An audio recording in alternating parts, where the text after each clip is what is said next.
Assalamualaikum warahmatullahi wabarakatuh. Saya Leni Mariani, CGP Angkatan 11, SDN 1 Sumber Hidup, Kabupaten Ogan Komering Ilir.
Assalamualaikum warahmatullahi wabarakatuh.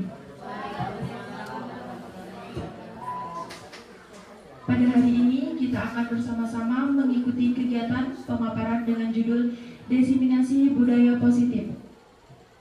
Kepada yang terhormat Bapak Hidayat selaku Kepala Sekolah SD Negeri 1 Sumber Hidup dan yang terhormat Bapak Ibu Guru beserta staf.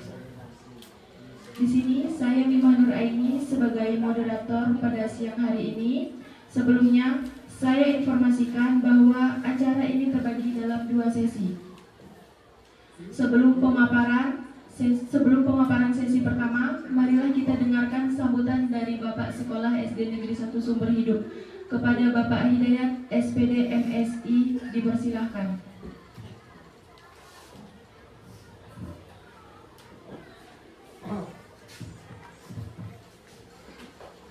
Assalamualaikum warahmatullahi wabarakatuh. Yang kita hormati dan kita banggakan Ibu Leni Mariani SPD selaku calon guru penggerak angkatan ke-11 utusan SDN 1 Sumber Hidup Kecamatan Pedamaran Timur. Bapak Ibu Dewan Guru yang kami hormati, jadi pada pagi hari ini kita bersama-sama akan mengikuti pemaparan tentang diseminasi budaya positif yang akan dilakukan oleh Ibu Leni Mariani. Mudah-mudahan nanti kegiatan kita ini dengan adanya pemaparan ini bisa kita ambil nilai positifnya untuk kita terapkan di sekolah kita ini. Terutama sekali karena ini menyangkut budaya, artinya keragaman budaya dan diseminasi jadi penyebaran keragaman budaya. Nah, di sekolah kita ini dengan lingkup dan latar belakang anak-anak kita yang datang dari berbagai suku, ras, dan agama, kita berharap dengan pemaparan ini nilai positifnya bisa kita ambil dan bisa kita sebarkan kepada semua anak-anak kita dalam rangka mendukung kemajuan daripada sekolah kita ini.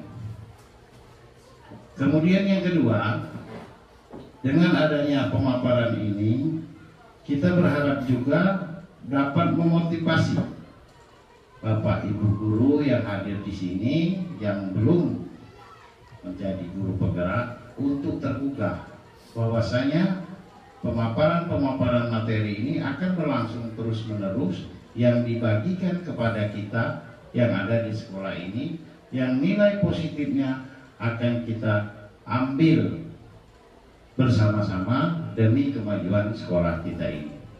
Jadi saya berharap Bapak dan Ibu semuanya, kita sama-sama menyaksikan, menikmati, dan bertanya apabila ada hal-hal yang perlu kita tanyakan. Kami rasa itu yang bisa kami sampaikan, dan kami sangat berharap sekali pemaparan hari ini bisa membawa nilai yang positif. Baiklah, untuk ini kepada Ibu Leni nanti kami persilakan untuk menyampaikan pemaparannya. Terima kasih. Wassalamualaikum warahmatullahi wabarakatuh.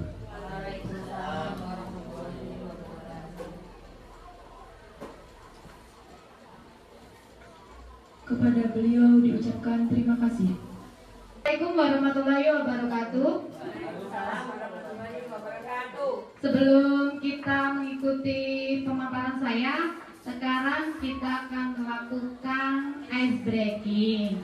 Nah, ice breaking di sini saya minta Bapak Ibu mencari pasangan. Maaf, pasangannya bukan cewek cowok, tapi cowok cowok, cewek-cewek, ya. Jadi kalau satu pasangan, Bapak Ibu berpasangan, nanti kalau saya ada babak mendekat, kalian mendekat, tangannya saling mendekat. Nanti kalau menjauh, berarti menjauh. Tapi nanti kalau saya bilang tangkap, nanti cepet-cepetan siapa yang menang tangkap di situ, oke? Kita ulangi dulu ya, ulangi dulu. 1, 2, 3. Ini tes drive, tes drive. Oke, mendekat. Jangan langsung ditangkap, ibuku sayang, jangan langsung ditangkap. Jadi jangan sampai itu tangannya berpapasan ya. Kalau berpapasan nanti diskualifikasi ya. Jangan sampai. Jadi kalau mendekat, jangan sampai megang tangannya ya. Oke. Kasih tepuk tangan dulu, Bu. Oke, tepuk tangan. Oke, 1, 2, 3. Mendekat. Menjauh. Mendekat. Menjauh. Tangkap. Oke. Terima kasih Bapak Ibu. Terima kasih.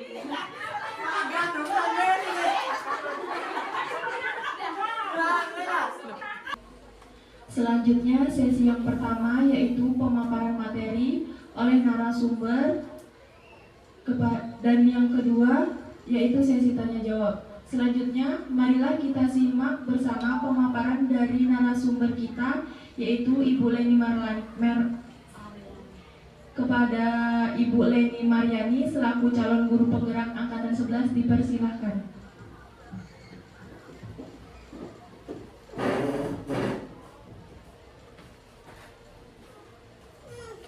Assalamualaikum warahmatullahi wabarakatuh.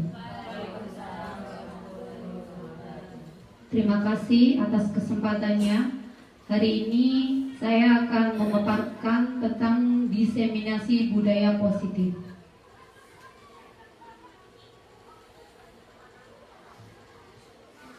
Dalam diseminasi pembelajaran positif kali ini, pembelajaran dengan paradigma baru di sini yaitu pembelajaran dengan paradigma baru merupakan pembelajaran yang dirancang berdasarkan prinsip pembelajaran berdiferensiasi sehingga peserta didik belajar sesuai kebutuhannya berdasarkan tahap perkembangan sesuai teori psikologi modern untuk mewujudkan profil belajar Pancasila.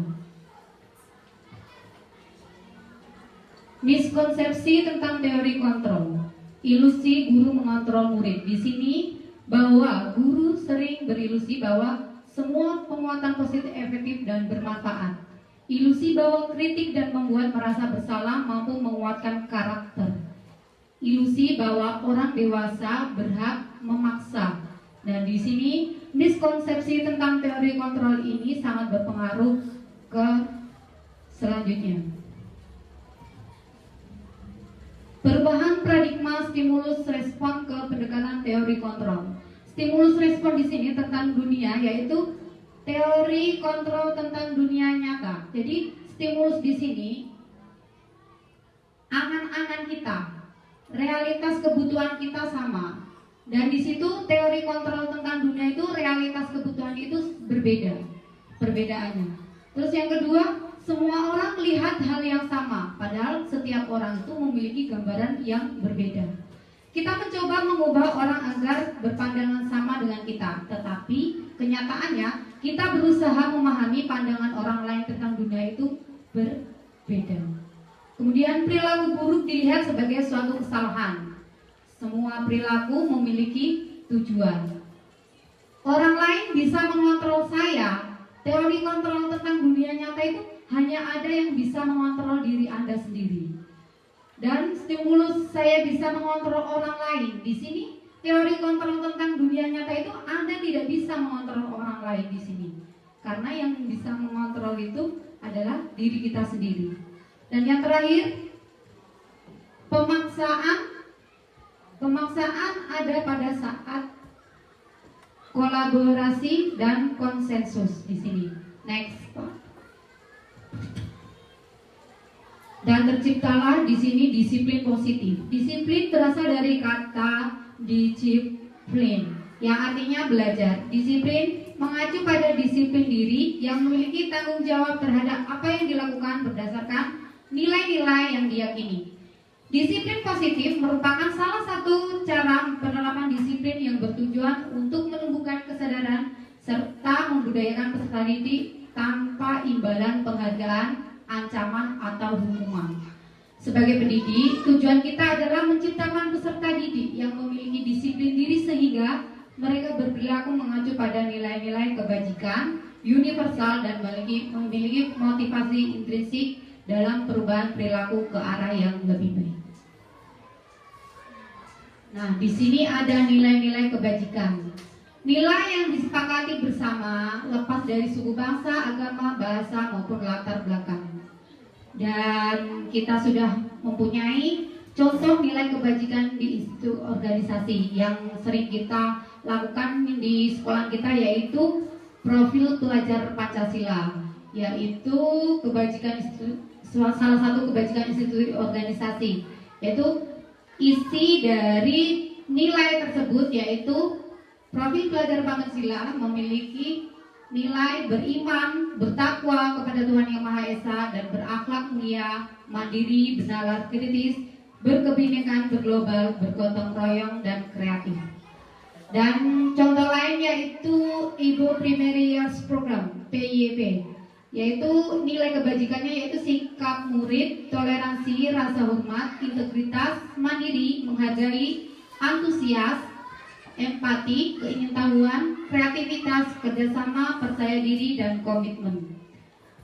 Dan yang terakhir itu masih banyak contoh-contoh lain, tapi di sini saya memberikan 3 contoh nilai kebajikan di institut organisasi. 9 pilar karakter Indonesia, yaitu foundation, IHF, cinta Tuhan dan segenap ciptaannya, kemandirian dan tanggung jawab, kejujuran, amanah, diplomatis, hormat dan santun, dermawan, suka menolong dan gotong royong, percaya diri, kreatif, dan bekerja keras, kepemimpinan dan keadilan baik, dan rendah hati, toleransi, kedamaian, dan kesatuan. Next, Pak.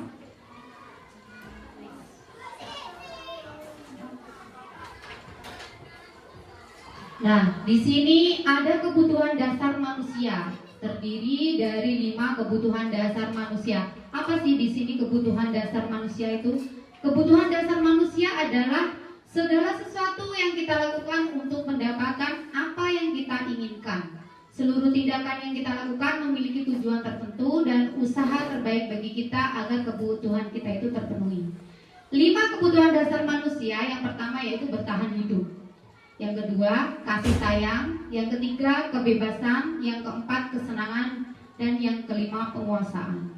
Next, Pak. Motivasi perilaku manusia. Nah, di sini dari kebutuhan dasar 5 tadi, terjadinya motivasi perilaku manusia. Motivasi perilaku manusia itu untuk menghindari ketidaknyamanan atau hukuman, untuk mendapatkan imbalan atau penghargaan, untuk menghargai diri sendiri. Motivasi internal itu merupakan motivasi internal. Dan yang kedua ini motivasi eksternal. Jadi ada 2 motivasi, motivasi eksternal dan motivasi internal. Next. Nah, di sini tadi saya sudah menerangkan perbedaan hukuman, konsekuensi, restitusi. Dan di sini ada 3. Di sekolah kita itu sering anak-anak itu kita penerapannya itu hukuman untuk mendisiplinkan siswa. Padahal di sini itu kita tidak boleh menghukum siswa. Jadi di sini ada 3 perbedaan antara hukuman, terus konsekuensi dan restitusi. Hukuman di sini negatifnya yaitu mencoba mengontrol dengan penguatan negatif, membayar imbas atau kesalahan. Terus dampak pada murid yaitu marah, merasa bersalah, rendah diri, mengasingkan diri setelah dihukum itu biasanya ya. Tiba-tiba tidak diharapkan atau sangat melukai. Dibuat guru, hukuman itu biasanya dibuat guru ya. Terus menyakitkan. Guru menjalani konsekuensi dengan menyalahkan atau mengkritik, menyindir atau merendahkan. Nah, ini sering kita lakukan karena kita belum tahu bagaimana cara mengatasi permasalahan-permasalahan itu tidak hanya dengan hukuman. Kadang ini anak ini kita kasih hukuman tetapi mereka selalu mengulanginya. Karena apa? Karena dia merasa ini tadi. Merasa dia itu tidak dihargai. Nah, seperti itu. Kurangnya 5 kebutuhan dasar tadi.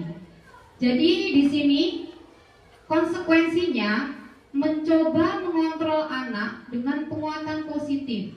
Jadi untuk mencoba mengontrol anak dengan penguatan negatif, kita netralkan. Jadi mencoba mengontrol anak dengan penguatan positif. Kemudian restitusinya, positifnya anak paham bahwa dirinya sendiri yang pegang kendali kontrol kalau menggunakan restitusi, bukan hukuman. Dampak pada murid marah, merasa bersalah, rendah diri, mengasingkan diri. Di sini sanksinya, konsekuensinya kehilangan hak, waktu, jeda seorang diri, time out, penahanan, detention. Kemudian restitusinya, murid atau anak tidak kehilangan waktu, namun bersemangat untuk memperbaiki diri jika nanti kita sudah menggunakan restitusi. Jadi langkah-langkahnya nanti ada di situ ya. Next, Pak. Di sini 5 posisi kontrol guru. Seorang guru itu mempunyai 5 posisi kontrol, yaitu 1 sebagai penghukum. Seorang penghukum bisa menggunakan hukuman fisik maupun verbal, dan ini tidak diperbolehkan di lingkungan sekolah kita, ya Bapak Ibu ya. Yang kedua, pembuat orang merasa bersalah. Biasanya guru akan bersuara lebih lembut. Dia bagaimana siswa itu supaya dia itu merasa, oh saya salah. Biasanya kita menegurnya, ya Bapak Ibu ya. Dan yang ketiga, posisi kontrol sebagai teman. Guru pada posisi ini tidak akan menyakiti murid, namun akan tetap berupaya mengontrol murid melalui persuasi. Jadi ajakan supaya kita itu friendly kepada teman kita, kepada murid kita. Terus yang keempat, monitor, pemantau. Monitor berarti mengawasi. Jadi kita itu mengawasi bagaimana permasalahan yang ada pada anak tersebut. Yang kelima, manajer. Respon yang menunjukkan tanggung jawab guru dalam posisi terakhir. Manager adalah posisi mentor di mana guru berbuat sesuatu bersama dengan murid, mempersilahkan murid mempertanggungjawabkan perilakunya, mendukung murid agar dapat menemukan solusi atas permasalahannya sendiri. Dan di sini Posisi kontrol itu yang kita gunakan harusnya dari 5 posisi kontrol ini Bapak Ibu, kita itu harus menerapkan yang posisi sebagai manajer di sini. Next Pak. Kemudian keyakinan kelas. Di sini kita bertanya-tanya, Bu, kita kalau keyakinan kelas sama perbedaannya apakah sama dengan kalau kita buat di sekolah kita apa? Peraturan kelas. Nah, peraturan kelas yang satunya keyakinan kelas dan yang kita buat yang ditempel kesepakatan. Nah, keyakinan dan kesepakatan itu sama, tapi kalau peraturan itu beda. Perbedaannya yaitu keyakinan kelas bersifat lebih konkret daripada peraturan kelas yang abstrak. Pernyataan dan keyakinan kelas dibuat senantiasa dalam bentuk kalimat positif dan mudah dipahami. Dan yang ketiga, keyakinan kelas digali dari pernyataan kesepakatan kelas. Sedangkan peraturan kelas biasanya sudah tersedia di dinding kelas dan siswanya hanya disuruh menaati. Kemudian keyakinan kelas berupa pernyataan-pernyataan universal yang disepakati oleh siswa. Dan yang kelima, keyakinan kelas minim akan pelanggaran karena dibuat berdasarkan keinginan siswa yang disepakati bersama. Next Pak.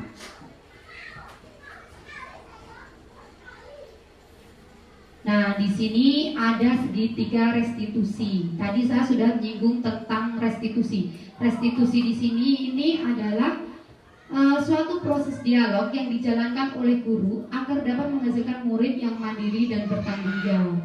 Dari segitiga restitusi ini, nanti kita misalkan ada permasalahan siswa, kita menggunakan segitiga restitusi ini. Yang pertama yaitu validasi kebutuhannya tadi. Kelima, 5 kebutuhan manusia tadi. Kalau kita memahami kebutuhan dasar, apa yang mendasari sebuah tindakan, kita akan bisa menemukan cara-cara paling efektif untuk memenuhi kebutuhan tersebut. Dan yang ulang kali Pak. Yang tadi. Nah, yang kedua yaitu langkahnya yaitu menstabilkan identitas.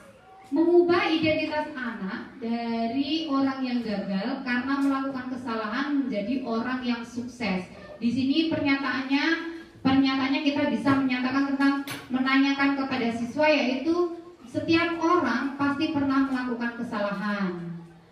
Kamu bukan satu-satunya yang pernah melakukan ini. Jadi distabilkan dulu identitasnya. Jadi di sini kita yang pertama, langkah pertama stabilkan identitas, kedua validasi kebutuhan, dan yang ketiga menanyakan keyakinan kelas. Jadi di sini setelah melakukan langkah 1 dan 2, maka anak akan siap untuk dihubungkan dengan nilai-nilai yang dia percaya dan berpindah menjadi orang yang diinginkan. Jadi pernyataannya bisa kita yakinkan dengan keyakinan kelas apa yang telah kita yakini. Kamu ingin menjadi orang seperti apa? Nah, itu adalah contoh-contoh pertanyaan untuk menanyakan keyakinan kelas. Next Pak. Nah, di sini kemarin saya sudah praktek contoh kasus penyelesaian dengan segitiga restitusi. Nah, di sini ada contoh kasus di mana Rafa telah masuk kelas sehingga kita pembelajaran dimulai. Rafa mengganggu murid lainnya yang sudah mengikuti pembelajaran. Jadi kita lihat dulu, kita speaker dulu Pak.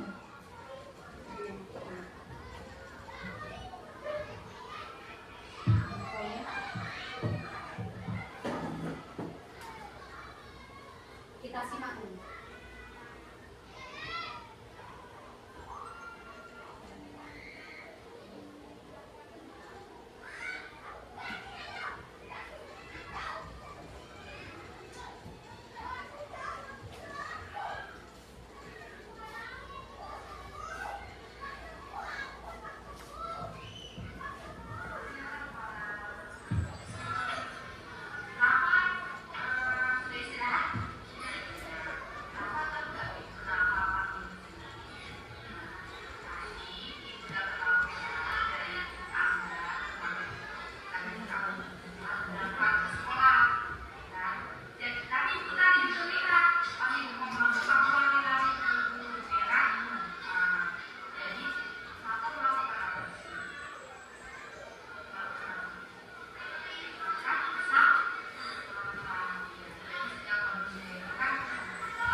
Baiklah, dari contoh kasus penyelesaian dengan segitiga restitusi ini, jadi Bapak Ibu sudah ada gambaran kan ya, bagaimana cara menyelesaikan suatu kasus itu, yaitu tadi yang pertama dengan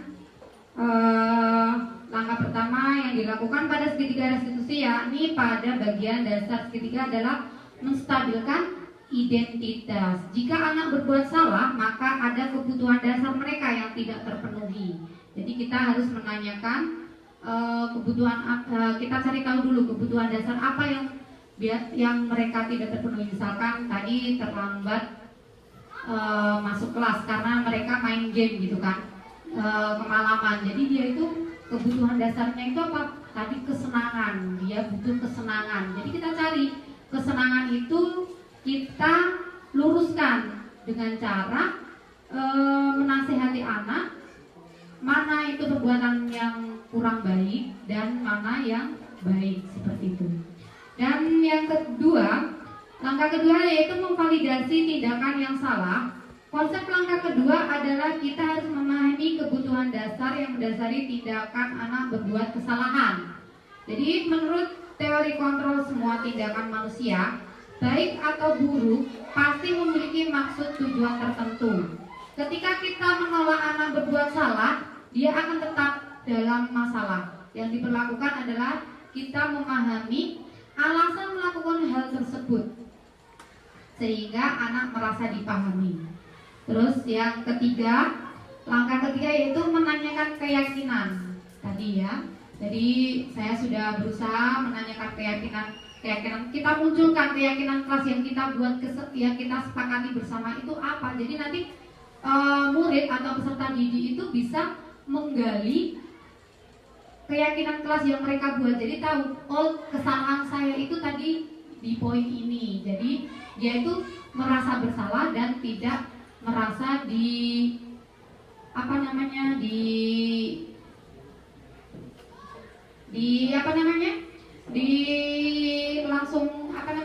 langsung diinikan ya, divonis kamu bersalah seperti itu.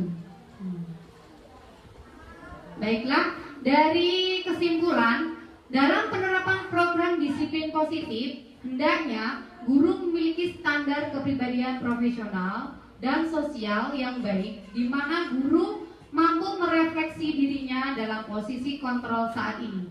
Bagaimana perjalanan dirinya sebagai among atau manajer yang menuntun murid-murid menjadi insan yang mandiri, merdeka, dan bertanggung jawab. Mungkin itu saja dari saya, pemaparan saya. Jika ada kesalahan yang saya perbuat disengaja ataupun tidak, saya mohon maaf.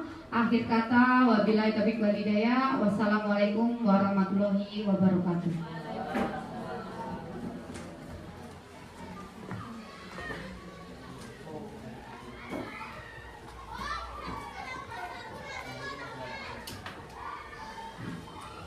Kepada Ibu Leni saya ucapkan terima kasih atas pemaparannya.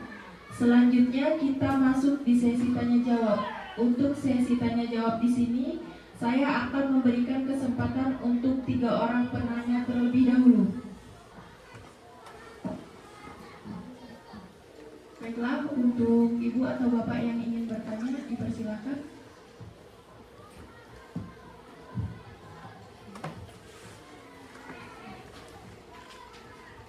Assalamualaikum warahmatullahi wabarakatuh.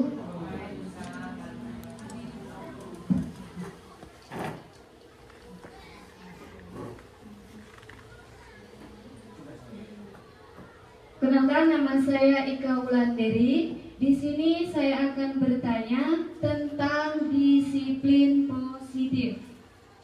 Kepada Bu Leni, sebagai guru pendidik, bagaimana cara membuat kondisi disiplin positif dalam berperilaku saat belajar yang sesuai untuk mendukung terciptanya lingkungan belajar yang baik?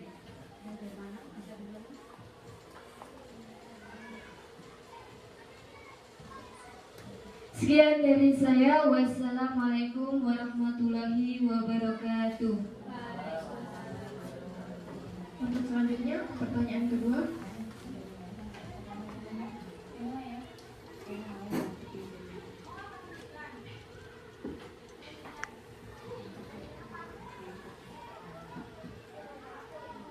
Assalamualaikum warahmatullahi wabarakatuh.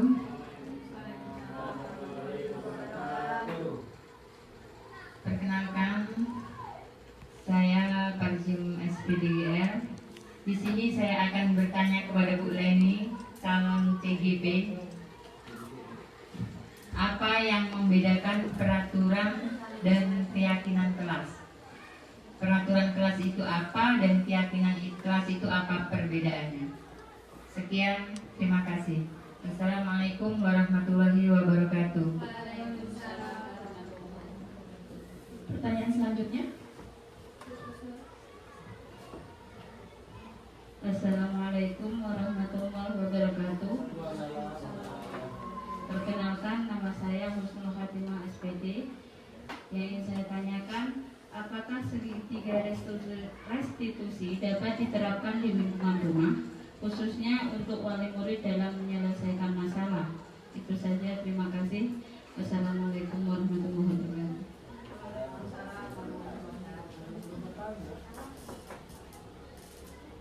Baik, terima kasih untuk Bapak dan Ibu yang telah mengajukan pertanyaan.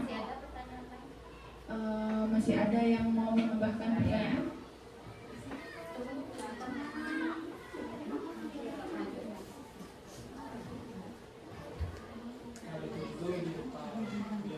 Assalamualaikum warahmatullahi wabarakatuh. Perkenalkan, saya Mariani, ingin bertanya kepada Ibu Leni. Pertanyaannya, mengapa keyakinan kelas harus menggunakan kalimat yang positif? Terima kasih. Wassalamualaikum warahmatullahi wabarakatuh. Waalaikumsalam warahmatullahi wabarakatuh.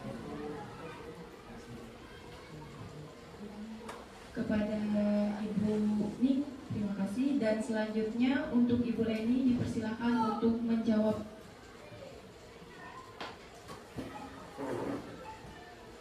Baiklah, tadi pertanyaan pertama dari Bu Ika.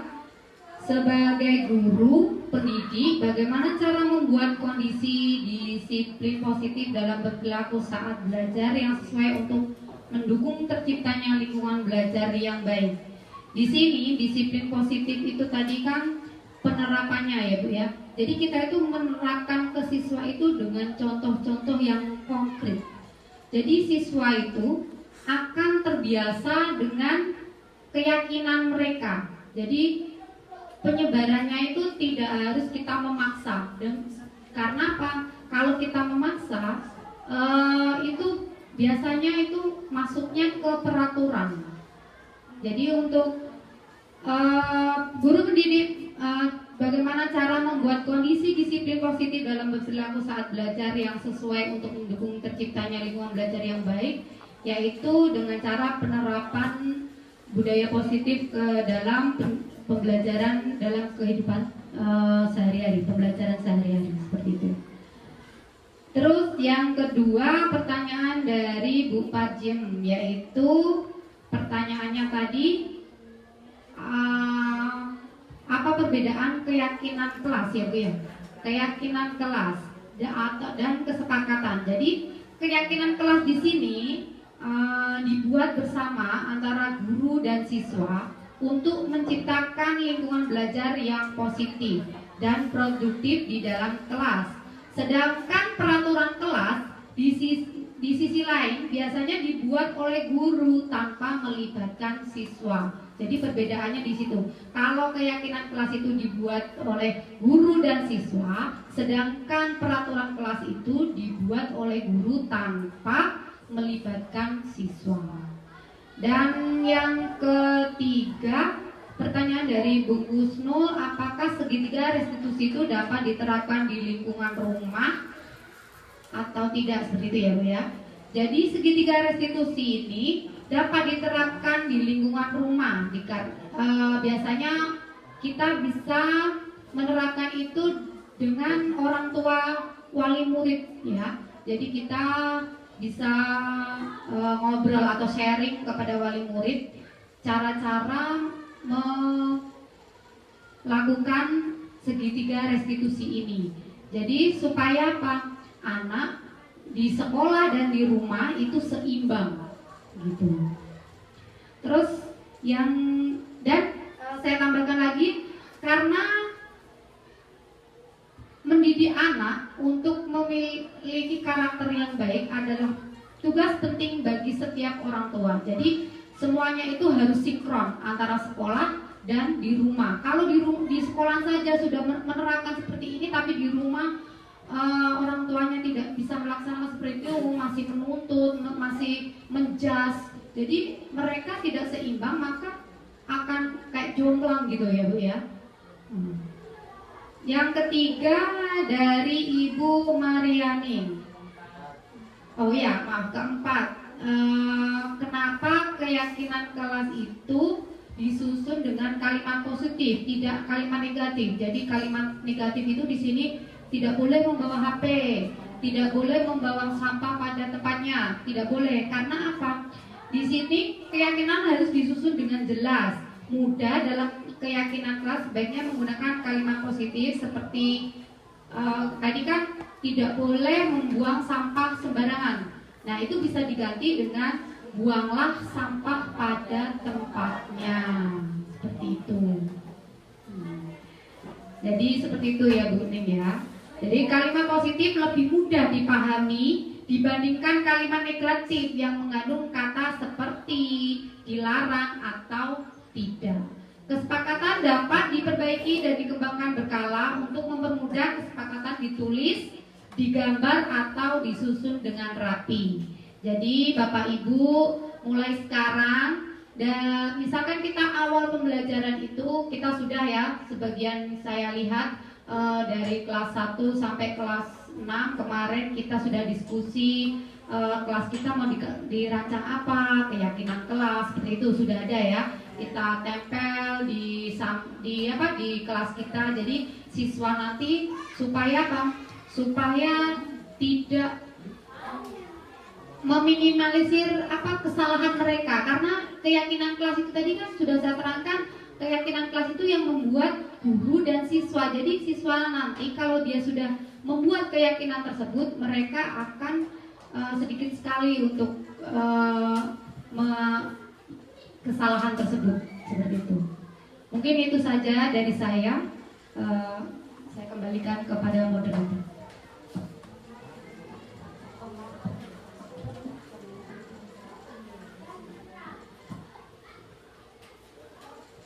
Baiklah, yang selanjutnya yaitu penguatan dari Bapak Kepala Sekolah kepada Bapak Hidayat, dipersilakan.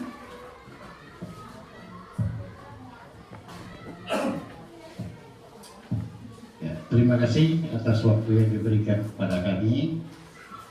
Jadi kepada Bapak dan Ibu guru yang sudah mengikuti pemaparan tentang kegiatan ini tadi, maka beberapa hal yang positif itu bisa kita ambil dan kita terapkan di lingkungan sekolah kita ini.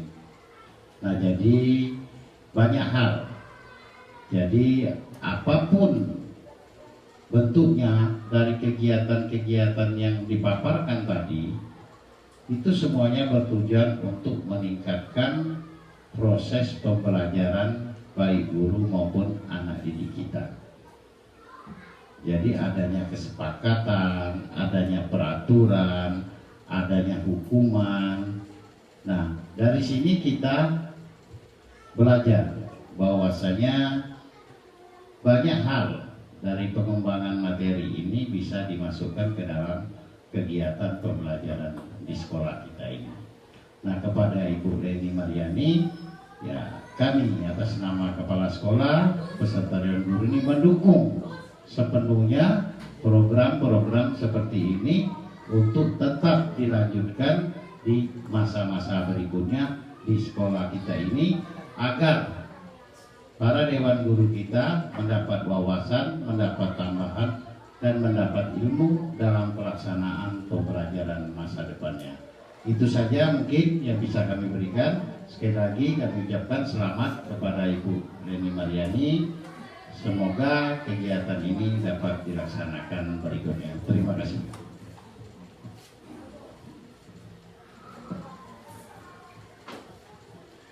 Baiklah, yang selanjutnya yaitu penguatan dari guru kepada Bapak Angga Permana SPD, dipersilakan.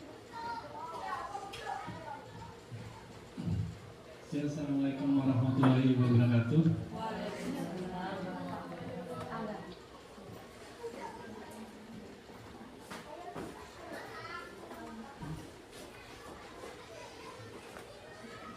Sebelumnya kami ucapkan terima kasih kepada Ibu Leti Mariani selaku calon guru penggerak Angkatan 11 SD Negeri 1 Sebelum Hidup atas pemaparan materi budaya positif, diseminasi budaya positif ini. Untuk kami secara pribadi dan mungkin rekan-rekan guru, ini adalah sesuatu hal yang mungkin tidak baru tapi perlu diperbarui. Karena pada dasarnya beberapa kegiatan yang sebelumnya sudah kita lakuin, tapi mungkin dengan kata-kata yang mungkin masih masih bahasa lama ya, kayak jangan membuang sampah sembarangan, itu biasanya sering kita ucapkan. Sedangkan yang lebih baiknya adalah buanglah sampah pada tempatnya, karena itu lebih mengandung kata-kata positif dan ajakan, bukan disuruh. Jadi anak-anak itu lebih berpikir positif karena diajak, bukan disuruh kan. Kalau anak-anak jangan membuang sampah, itu kan kesannya agak sedikit mungkin negatif karena bersifat itu anak-anak itu disuruh ya. Disuruh. Nah, sekarang kami sudah mendapatkan hal-hal yang baru, itu seperti diseminasi yang budaya-budaya positif, dengan mungkin akan merubah beberapa kata-kata yang biasa kita ucapkan ya Bapak Ibu. Jadi mungkin kita bisa menggantinya dengan kata-kata yang positif atau berbau ajakan ya. Mungkin itu saja. Terima kasih. Materinya sangat bermanfaat dan sangat bisa membuka wawasan baru bagi saya pribadi dan mungkin juga teman-teman. Terima kasih. Itu saja yang mungkin bisa saya sampaikan. Wassalamualaikum warahmatullahi wabarakatuh.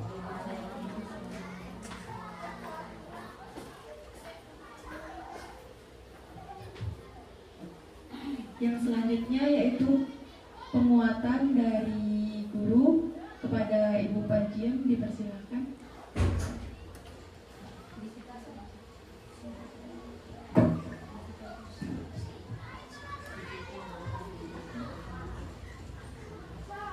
Assalamualaikum warahmatullahi wabarakatuh.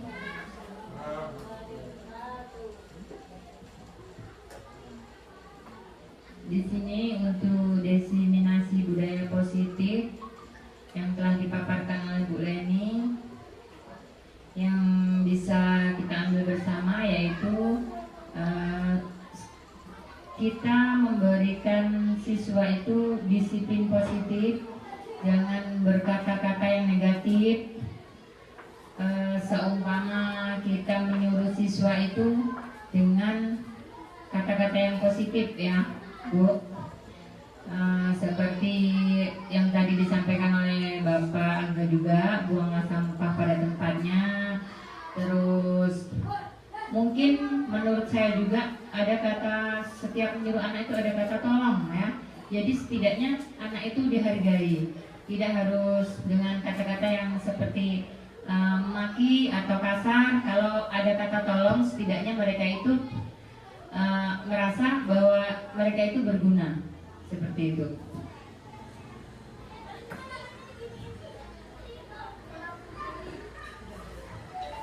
Mungkin itu saja. Assalamualaikum warahmatullahi wabarakatuh.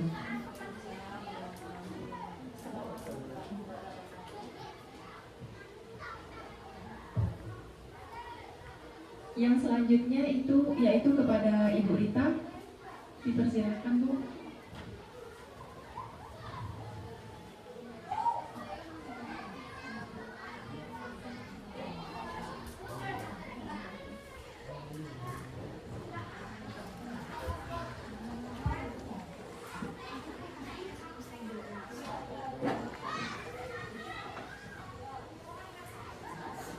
Assalamualaikum warahmatullahi wabarakatuh.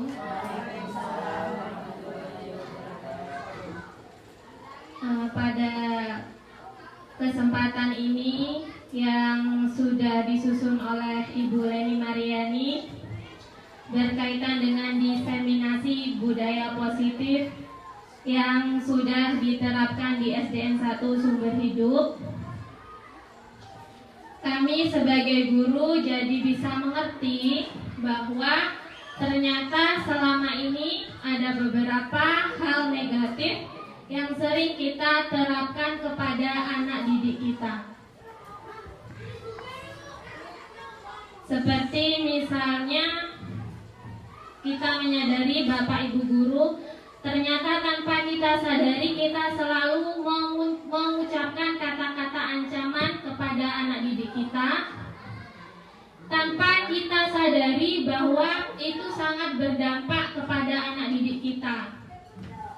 Jadi seperti ancaman misalnya kalau anak didik kita tidak sekolah selama 3 hari, kemudian tidak ada keterangan kemana anak ini 3 hari tidak sekolah, lalu mereka ketika datang ke sekolah, kita sebagai guru langsung menghardik, kenapa, kemana kamu 3 hari, kan misalnya seperti itu. Kalau kamu selalu tidak sekolah, maka nilai kamu akan ibu kasih nilai terendah. Ibu akan keluarkan kamu dari sekolah jika kamu banyak selalu alfa dalam sekolah. Nah, itu merupakan, menurut kita itu sudah melaksanakan tugas kita, tapi ternyata itu adalah hadikan yang membuat anak didik kita merasa kecewa, merasa dikucilkan, dan itu sangat berdampak untuk mental anak didik kita. Jadi dengan diseminasi budaya positif yang dipaparkan oleh Bu Leni, kita juga bisa mengetahui bagaimana cara terbaik, cara penanganan kita sehingga apa yang kita lakukan terhadap anak didik kita ini tidak berdampak buruk untuk mentalnya dan juga tidak berdampak buruk untuk perilaku kedepannya. Jadi sekali lagi saya ucapkan terima kasih kepada Bu Leni atas pemaparannya hari ini. Saya akhiri, wassalamualaikum warahmatullahi wabarakatuh.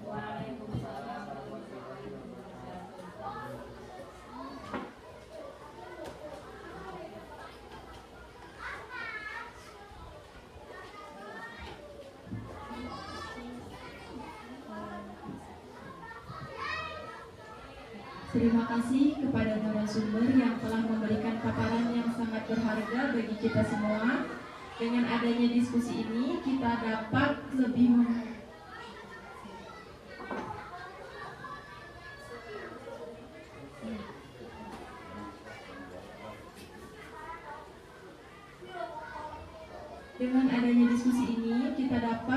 memahami diseminasi dampak positif di lingkungan sekolah.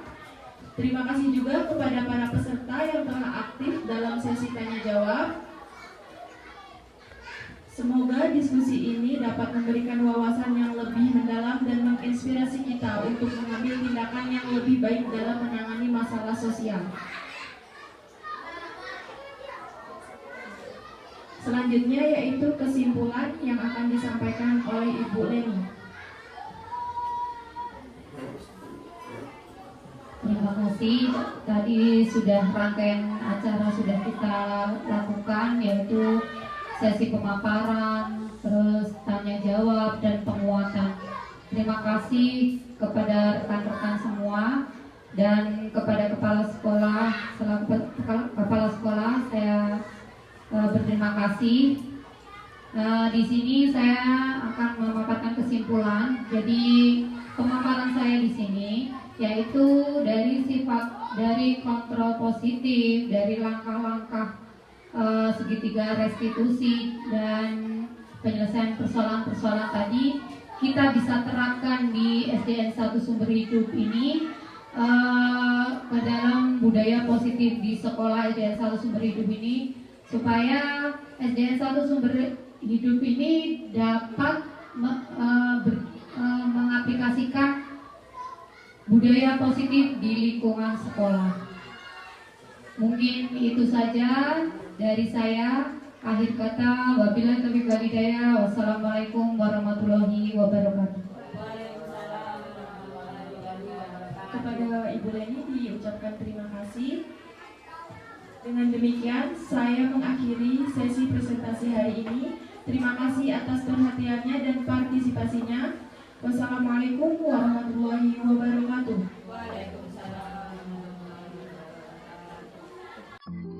Demikianlah pemaparan diseminasi aksi nyata budaya positif di sekolah kami. Semoga bermanfaat untuk kita semua. Salam guru penggerak, tergerak, bergerak, dan menggerakkan.